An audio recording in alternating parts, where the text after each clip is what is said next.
3, 2, 1, 0. Lift off. This time, Fantastical Truth, the podcast from Lorehaven, is going extra-orbital.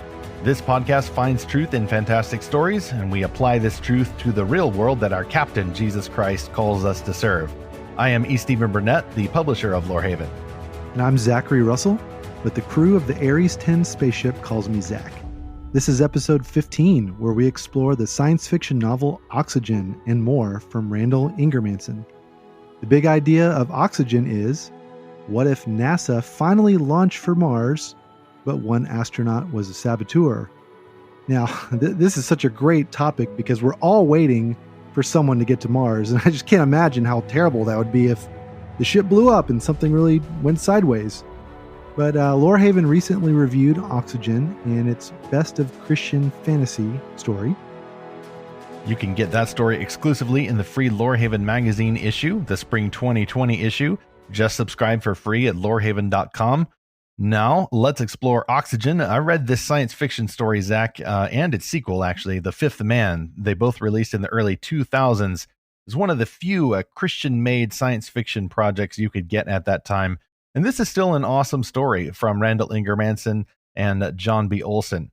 Although we'll focus on Oxygen in this episode, watch the podcast feed for Fantastical Truth for a bonus feature. We also spoke with Randy Ingermanson about his return to his aspiration to write Tom Clancy-style thrillers set in first-century Jerusalem. His brand new Crown of Thorns series of historical fiction launched this year, and it follows the biblical quest of the greatest hero of all time. That will go up as a podcast bonus episode. So let's explore a little bit of that Oxygen review. I actually wrote that myself for the Lorehaven Spring 2020 issue. Quote, once every 2 years, Mars veers closer to Earth, and at about the same rate, the red planet orbits back into the news. Usually this happens when NASA launches another probe, or SpaceX founder Elon Musk insists his latest rocket-related antics really will someday send humans to colonize other worlds. For Christian speculative fans, however, a minor Martian invasion occurred in 2001 with the publication of Oxygen. This sci-fi thriller from John B. Olson and Randall Ingermanson followed the first human mission to Mars starting in the year 2012. In this now alternate history, there was no Curiosity probe, no Olympic Games or presidential election hogging the headlines, and no grand promises for amazing NASA missions followed only by budget cuts. Instead, readers joined the Ares program in progress to send a 4-member team of actual people to Mars. End quote. A little bit later in the review, I say, quote, despite Oxygen's then futuristic starting year, the books don't feel like sci-fi. That's by design, the authors conclude. For humans to reach Mars, their quote, technology is not an issue. Most of what we need exists right now, and the rest is well within our grasp. End their quote, page 366. Still, plenty of factors prevent this journey. Christians wanting to explore harder science fiction set in our own world might empathize. In theory, we have all we need to explore more Christian-made sci-fi realms for God's glory. Yet, until our crafts get faster and better, Oxygen and The Fifth Man will help satisfy this yearning. End quote. All right, now let's go speak with the architect of this Martian mission himself. Randy Ingermanson is the award-winning author of 6 novels, all written at the intersection of Science Avenue and Faith Boulevard. He earned a PhD in theoretical physics from UC Berkeley and would love to travel back in time to first-century Jerusalem. So far, the closest he has come has been working on an archaeological dig on Mount Zion, right in the heart of the city of God. I would add that when he's not in first-century Jerusalem, at least for me personally, he has been overseeing the only mission to Mars so far, at least that I've been able to enjoy in fictional form. And of course, he's the author of the new series called Crown of Thorns. We're going to get into that, as well as flashing back to the Ares 10 mission that never was. Randy, thank you so much for joining us today. Well, thanks for having me, Stephen. It's great to talk with you again. Zach, it's great to meet you. Nice to have you. Yeah, for me, it's a reconnection. I think hopefully it was an early adopter of a Randall Ingermanson fanboy after reading some of his science fiction back in the early 2000s. So, Randy, we've already asked you, what is your name? I would like to ask, what is your quest and what is your favorite color? What is my quest? I don't know. I figured out my life theme not too long ago, which is that I'm a misfit trying to change the world. I'm not entirely sure what that means, but that's kind of what I am. What is my favorite color? I'd say blue. I was going to say ultraviolet just to pull your chain, but let's go with blue. That's a good science answer.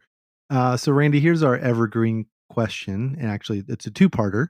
How did you discover fantastical stories as a reader? And then how did you start writing them? I think I started reading pretty crazy stuff early on. I really started reading it as an adult, my second year in college. Okay, so in a space of about 3 weeks, I saw the first Star Wars episode 4 now, Nice. which just kind of blew me away. I was walking around in a daze for a couple of days at least, just in that universe. Okay, Awesome. and then shortly after that, I discovered the Lord of the Rings series, and okay, I was a college sophomore studying math and physics. Okay, and I was starting to get a little bit started feeling like I've been reading the Bible all my life, and it's all about God and people and stuff. And now we're learning about vector spaces, and these spaces are empty. And where is God in all this? And I think that what Lord of the Rings did for me was to bring it back to, what? There is room in this universe for a lot of things besides flat, empty vector spaces. And so I really, credit, those two, the Star Wars movie, the first one, and Lord of the Rings, for making me again interested, as I had been as a kid, in story and crazy stories. And then how did you start writing them, writing your own fantastical stories? Sometime in the early 80s. It's probably before you guys were born. So I was in grad school, and I got it into my head. Well, I was reading books on apologetics. I was trying to understand, what it is that I really believe. You're raised in a Christian environment. You go to a Christian high school. You go to a Christian college, and then you go off to UC Berkeley. That's a pretty steep transition. Yeah. Right there. And so I was trying to figure out, where I fit into the universe of beliefs, and, do I believe in God or not? Okay. I have to decide now. I can't just by default be, who I was raised to be. I have to make my own decisions now.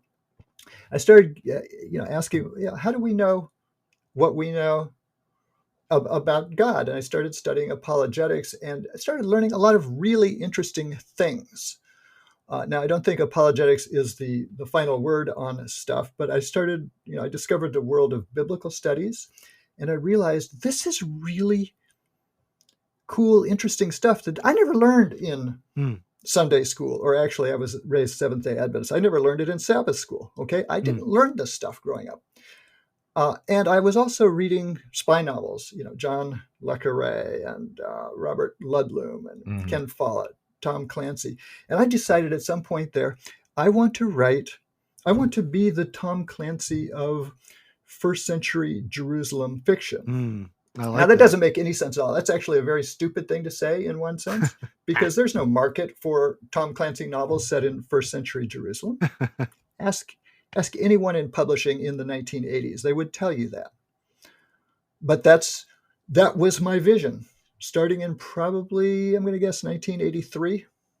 Cool. Well, I found you in the early 2000s, I believe, when you and John B. Olson had released a science fiction novel called Oxygen. That, however, was not your first book. Your first book was called Transgression, and that was about Israeli scientists who had developed a very limited means of time travel, and our heroes, Rivka and Ari, end up in the first century Jerusalem. So not only putting maybe a little of your theoretical physics degree to work there, but also going to that favorite spot, first century Jerusalem.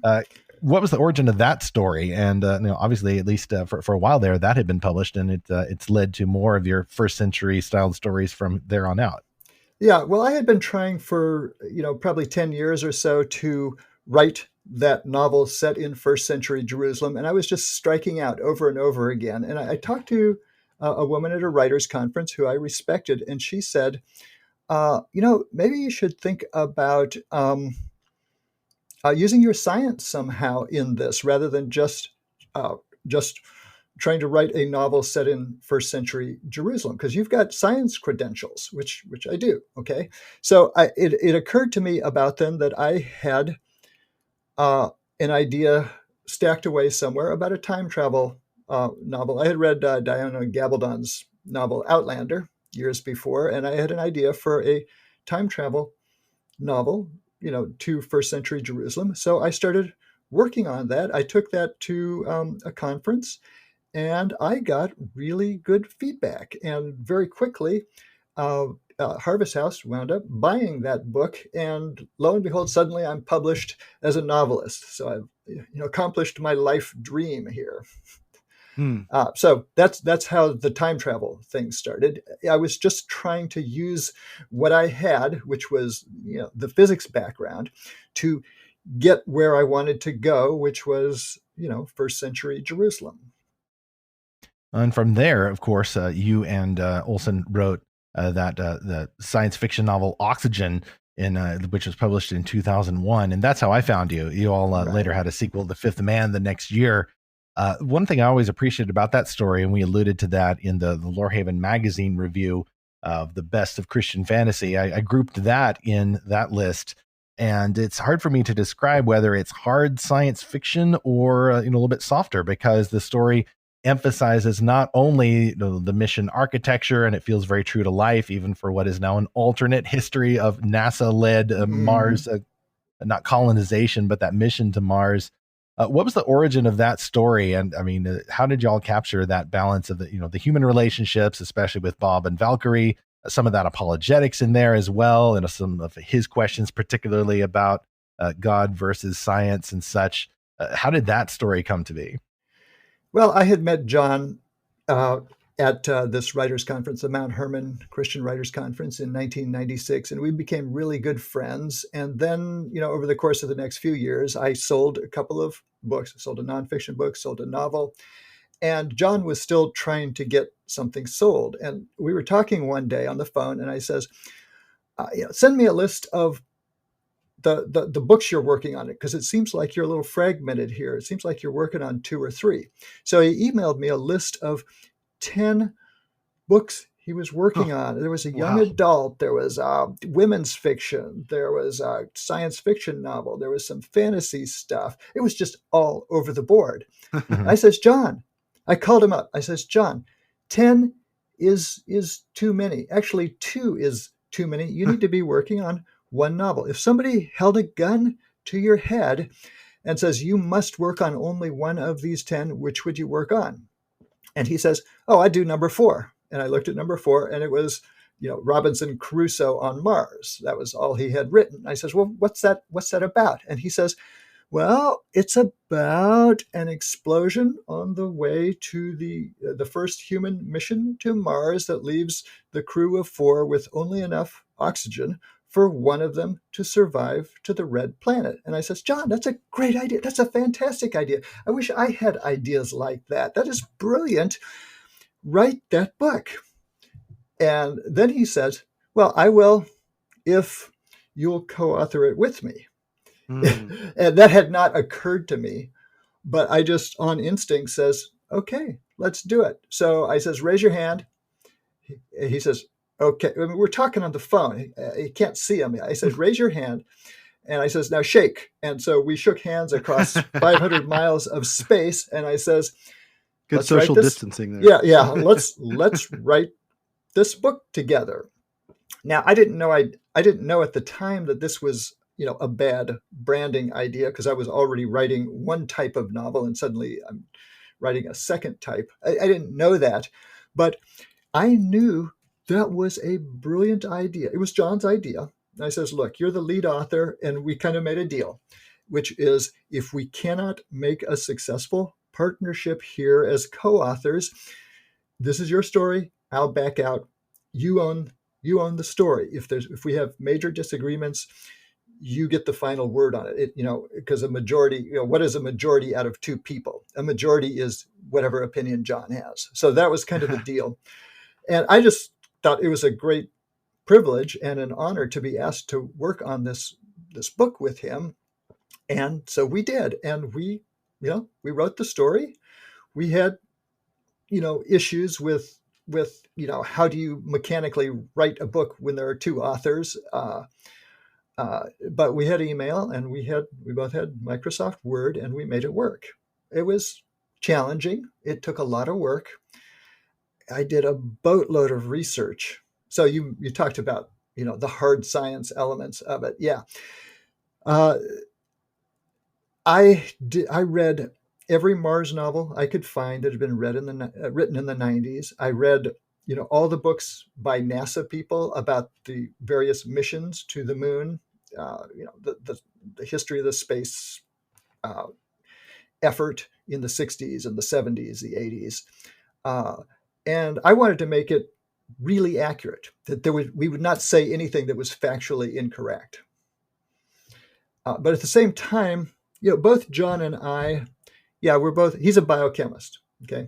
That's his PhD. My PhD is physics. We're hard scientists, but we're people too. And we really wanted it to have strong characters, make it be a relational book, because John's insight was this, I think we actually wrote this in the proposal. This was John's word. He says, oxygen, strong enough for a man, but made for a woman. Yes. Which was one of the deodorant commercials from that time, I think. Well, as a man, I feel that was an accurate summary. Yeah. And John just had great, great story instincts. So that's how it happened. So were you familiar with Kim Stanley Robinson series, the Yes. Red Mars? Blue Mars, Green Mars, yes.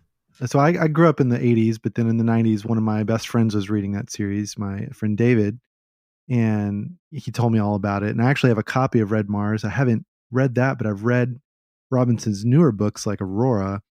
And it's, his books are amazing in that they're so science driven and just incredible world building. But to be honest, I feel like they're kind of lacking on characters and just interesting kind of story elements. So I really like your emphasis on story and characters. Yeah, people are what matter in fiction. Yeah, and I read Red Mars, and I just found it so depressing because these people were.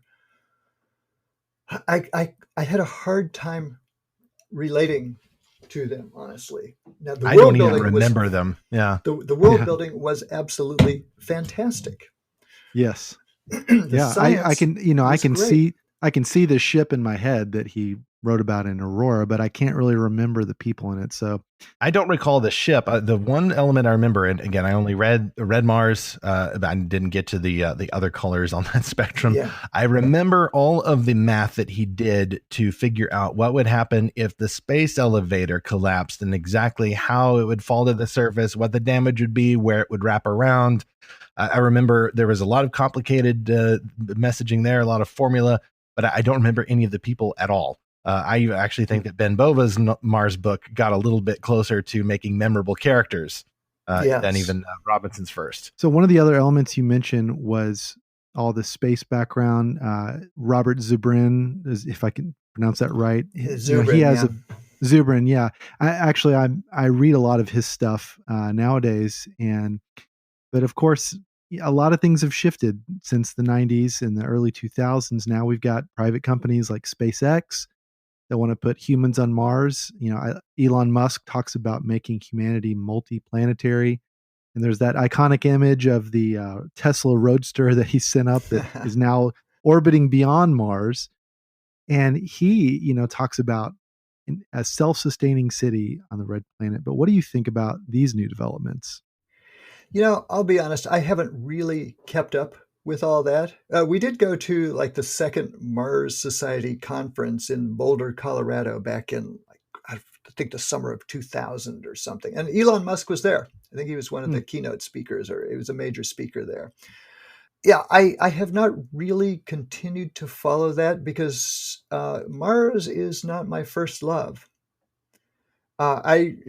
took this couple of year hiatus to write novels about Mars, and it was really interesting. And I felt like I learned a lot about it, did a huge amount of research, did a lot of calculations on how to make, how to make a deep space rendezvous between two ships that were originally not planned to rendezvous.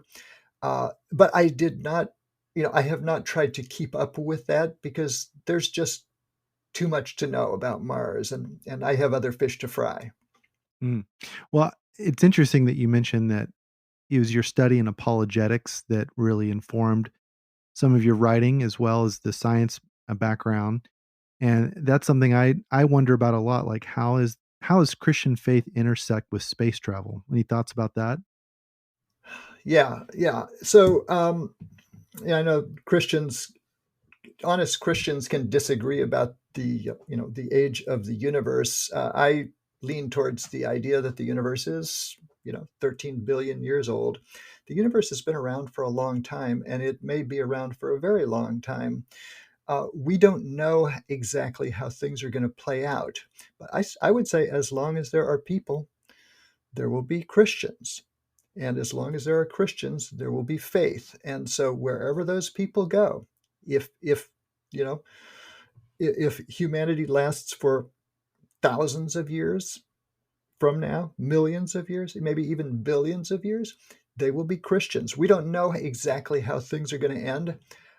So it's hard to see, in detail how things are going to play out. But I think there will always be Christians wherever humans go. And so I know that's probably not a great answer, but that's all I got. Well, that's one of the best parts of Oxygen that I enjoyed, and especially as at that time an older teenage homeschooled student, your themes of having Valkyrie represent the Christian faith while also engaging just naturally with the world of science and presumed agnosticism or atheism, and then of course some very human struggles, especially with Bob being not sure what to think about this beautiful woman who's an astronaut and very scientifically minded and accomplished, and yet also a person of faith. That really struck me, and I appreciated the gentility that you and John Olson had while engaging with those. Even when you got to the stuff about possible microscopic life on Mars, the material that I had been enjoying at the time presumed that there couldn't be. We'll just come out and say it. It was Answers in Genesis, presuming that alien life would overthrow the creation paradigm. I no longer agree that it would, although I'm still a believer in creation.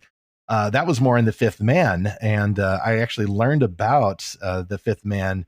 I think it was there was internet, but there wasn't a whole lot of action on the internet. Bulletin boards. Early 2000. Yes. Well, some bulletin boards, but not a lot. No blogs that I can recall. I literally got a postcard mailed to my house or my parents' house from family Christian stores. You may remember that. And I'm like, how did you all know that I would love this? But now I know there's a sequel. Hurrah. And I went out and got it.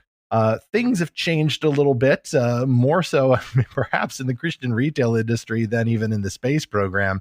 I'm just curious, maybe getting slightly behind the scenes here. What else has changed in that world of Christian fiction, Christian made sci-fi, at least for how we learn about it and how we find it? Yeah, well, the whole Christian science fiction fantasy world has just opened up radically since then. So in the late 90s, if you were writing Christian science fiction or fantasy, you were just doomed. Okay, there was no place that none of the publishers wanted to talk to you unless you were writing young adult stuff, because it's okay for children to think about this sort of thing. But adults, of course, are not. They put away childish things, right? And science fiction and fantasy are childish things. Yeah, we have minds of metal and wheels now. We no longer care for growing things. Yeah. So, but Steve Lobby, the editor at Bethany House, who first acquired Kathy Tyers and her Firebird series, and then a year later began acquiring the Oxygen series with me and John, and then a year after that, Karen Hancock and her book Arena and her other fantasy novels. That changed things. And so that was sort of, that really opened the door to what we all like to call the weird stuff. Okay, and now, of course, any indie author can just publish whatever they feel like. So if you now go to the Christian science fiction fantasy section, you have a plethora, and maybe two plethoras of stuff. There's massively more choices now than there were 20 years ago, when we were just trying to figure out who we were and what we could write. Well, Lorehaven's mission is to find the best of those stories. With so many stories available, obviously some are not going to be so great, but our mission is to find and review the best ones, which leads me back to Oxygen and the Fifth Man. We must talk again a little bit more about that life on Mars question. And I mentioned earlier about the light touch of the apologetics in there, mostly applied in the context of the relationships of the human heroes in that series. In book one, we glimpse Christian protesters who are kind of in the background. They don't come off too well. They are not too fond of the space program, which to me, by the way, was a very light touch, and that proved very effective. Just a little seed planted in my head that, hey, sometimes Christians don't look too great to the world, In book two, though, of course, things get more heated. This is not message fiction. You all, I don't think, set out to say, hey, there's life on Mars and you Christians need to get with it. But it is a gentle challenge to our characters, and at least to this reader, that if we did find a fungus on Mars or microscopic life, that would not really challenge our faith in the creator God or the gospel. It could only help us praise him more, which I think Bob says at the last there. It's like, hey, doesn't it just make God more amazing if we find that he's created some kind of life beyond Earth? Right. Yeah. See, John and I both had similar experiences. We were Christians in graduate school at major universities. So he went to University of Wisconsin-Madison in biochemistry. I went to UC Berkeley, and we kind of both felt, I think, the same way, that we're caught between two worlds. So we go to church, and what we hear from a lot of the churchy people is those scientists are evil, right? They're all atheists. Okay, and then we go to school, and what we kind of hear from a lot of the, our colleagues is that those fundy Christians are all science haters.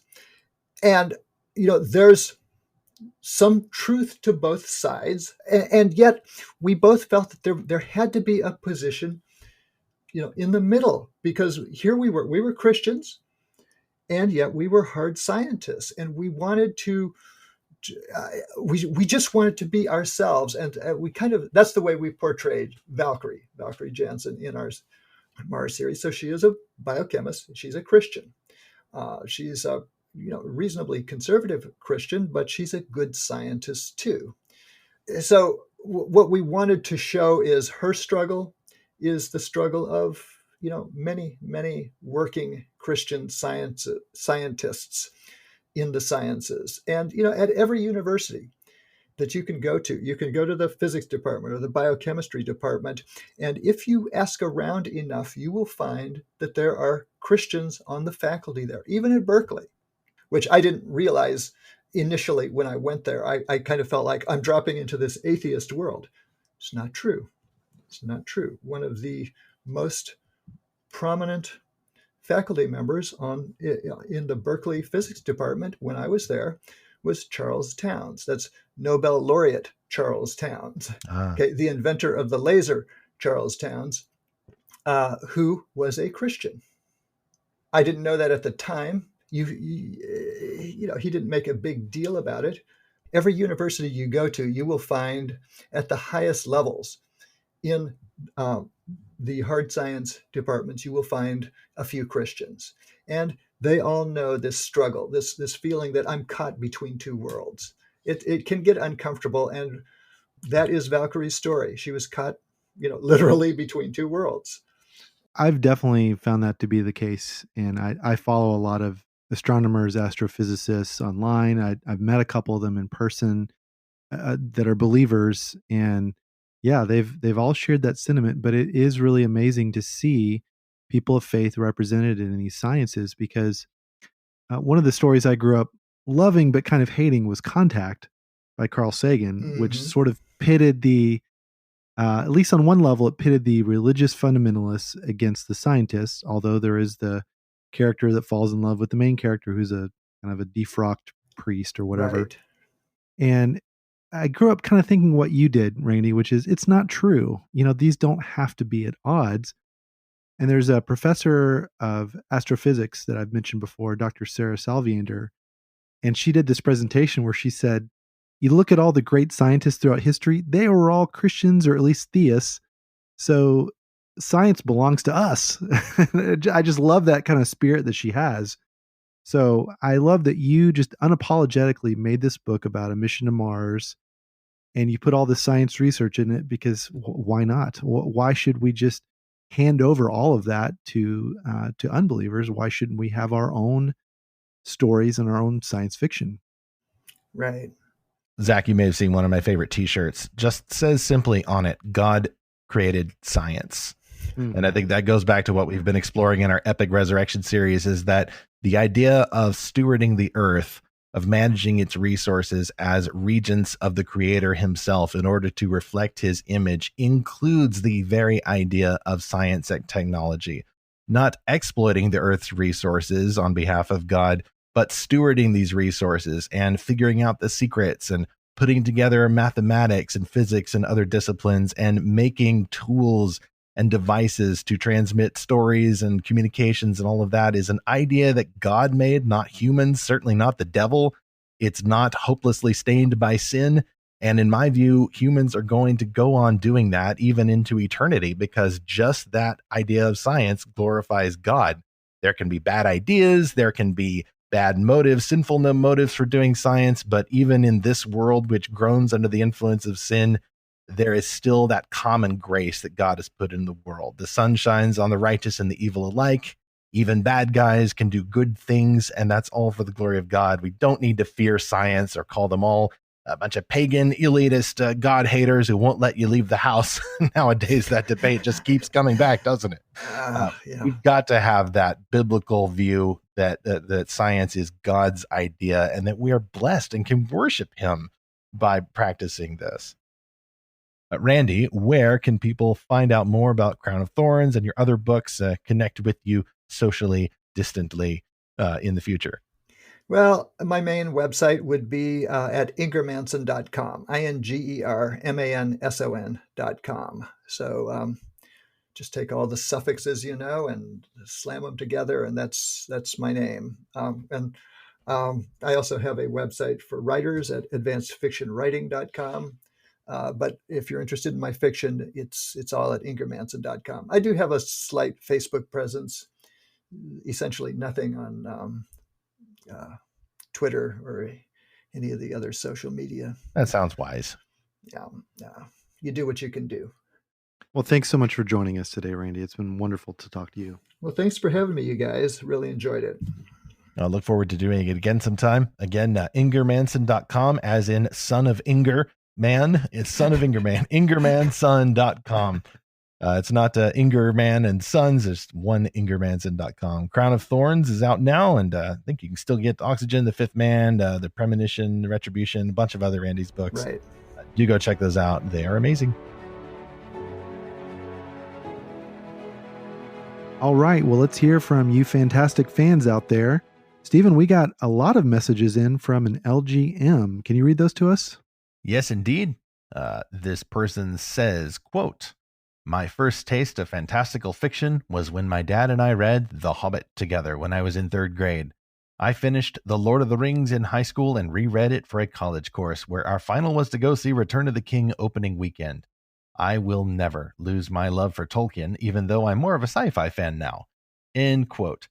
I can certainly empathize, and oh, how I remember those wonderful college days when the Lord of the Rings films were in theaters. LG names other stories like A Wrinkle in Time and 2 Star Trek series. Then they say, quote, "Arena" by Karen Hancock. I read it over the summer of my freshman year of college and couldn't believe Christians wrote good sci-fi. Arena gave me hope that I could write Christian sci-fi and it would find an audience. I recently sent the author an email thanking her for such a cool story that I'm convinced will stick with me until I die. End quote. I remember reading Arena as well, and yes, that was a really good one there. Also, it looks like LG also left us this 5-star review on Apple Podcasts. Quote, I love Lorehaven in general, and this podcast is just one more reason to love it. So many cool topics that no one else is talking about. End quote. Thank you so much for that encouragement, LG. Really helps us keep going. You know, Stephen, what I love about getting this listener feedback is I get to learn about all these books I never would have heard about otherwise. And so I'm going to have to put Arena on my already too massive to be read pile. But if this is something that LG says will be remembered and, for the rest of their life, like I probably should check it out. We got another fantastical reader origin story from Jesse. This is actually a friend of mine, so this was really fun.